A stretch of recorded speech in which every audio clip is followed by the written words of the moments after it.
নমস্কাৰ, আজি মই আপোনালোকৰ আগলৈ লৈ আহিছোঁ আম আৰু ডাব নাৰিকলৰ এটা হেল্ডি শ্বেক। তাৰ কাৰণে মই লৈ লৈছোঁ এটা ডাব নাৰিকলৰ পানী, লগতে লৈছোঁ অলপমান ডাব নাৰিকল আৰু দুটা আম। এতিয়া এটা মিক্সি জাৰত প্ৰথমতে আম আৰু নাৰিকল দুইবিধ সামগ্ৰী ভালদৰে ব্লেণ্ড কৰি ল'ম।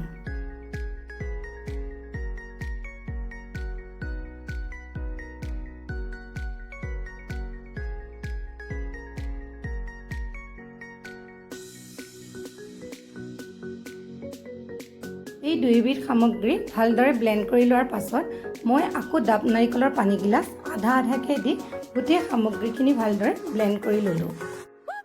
আম আৰু নাৰিকলত মিঠা থকাৰ বাবে মই ইয়াত চেনি ব্যৱহাৰ কৰা নাই।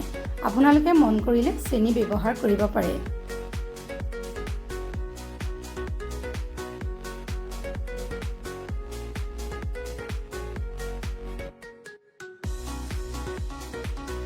এতিয়া এটা গিলাচত কেইডোখৰমান আইচ কিউব দি শ্বেকখিনি ঢালি ল'লোঁ।